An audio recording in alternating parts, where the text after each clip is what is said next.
শুভেচ্ছা, সকলকে শুভেচ্ছা। 5টি ফল নিয়মিত খাদ্য তালিকায় রাখতে হবে। কি কি ফল রাখবো? পেঁপে, কলা, কিশমিশ, আপেল এবং লেবু। প্রত্যেকটি ফলের একটা নির্দিষ্ট উপকারিতা আছে। যেমন পেঁপে কেন খেতে হবে? পেঁপের মধ্যে ভিটামিন এ এবং সি পাওয়া যায়। ভিটামিন এ খেলে চোখের স্বাভাবিকতা থাকে, চোখের যে উজ্জ্বলতা এটা থাকে। ক্যাটারাক্ট, গ্লুকোমা এই সমস্ত অসুখ হতে দেয় না, পেঁপে বাধা দেয়। সি খেলে দাঁত ভালো থাকে, চুল ভালো থাকে। পেঁপের ক্ষেত্রে হজম শক্তি অত্যন্ত বাড়ায় এবং স্বাভাবিক কারণে হাই প্রেশার কমে যায়। হাই প্রেশারটা ডিপ্রেসড হয় এবং স্বাভাবিক নিয়ম অনুযায়ী সুগারের মাত্রা পেঁপে কমিয়ে দেয়, স্বাভাবিক রাখার চেষ্টা করে। তারপর কলা। কলা কেন খেতে হবে? প্রতিদিন একটা করে কলা খেতে হবে কমপক্ষে। যারা শিশু থেকে শুরু করে বয়স্ক, যাদের 60-70 বছর বয়স, তারা প্রতিদিন একটা করে কলা খেতে পারেন। কলা খেলে কলার মধ্যে ক্যালসিয়াম রয়েছে, আয়রন রয়েছে, ফসফরাস রয়েছে এবং সালফার রয়েছে। কলা অত্যন্ত উপকারী।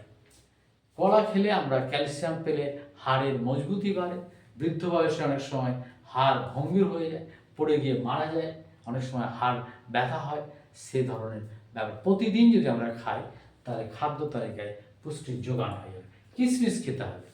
কিশমিশটা খেতে হবে এই কারণে যে কিশমিশের মাত্রা যদি বেশি খাওয়া যায়, যাদের সুগার রয়েছে তাদের কিন্তু কম খেতে হবে। কিশমিশ অন্তত 20 থেকে 25টি দানা নিয়মিত খেতে পারে। আর মধু দিয়ে খেলে খুবই ভালো। ওদের শরীরের মধ্যে ডাব্লিউবিসি, আরবিসির পরিমাণ প্রোডাকশন বাড়ে এবং উৎপাদন বেড়ে যায়, ফলে আমাদের শরীরের মধ্যে ইমিউনিটি পাওয়ার বাড়ে। কিশমিশ অত্যন্ত উপকারী ফল। আপেল খেতে হবে। আপেলটা নিয়মিত খেলে আমাদের ত্বক খুব ভালো থাকে। আপেল খেলে ত্বক ভালো থাকে, চুল ভালো থাকে।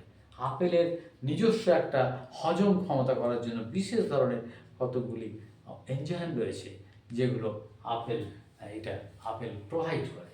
লেবু খেতে হবে, নিয়মিত লেবু খেতে হবে। লেবুটা এমন কাগজি লেবু আমরা শরবত করে খেতে পারি, অথবা তোমার মোসাম্বি লেবু খেতে পারি। একটা করে মোসাম্বি লেবু যদি প্রতিদিন খাওয়া যায় তাহলে দেখবো আমাদের শরীরের মধ্যে স্বাভাবিকতা থাকবে, পেশির টান ভাব থাকে না এবং আস্তে আস্তে আমরা চলাফেরার ক্ষেত্রে, বডি সঞ্চালনের ক্ষেত্রে খুবই উপকার হয়। ধন্যবাদ।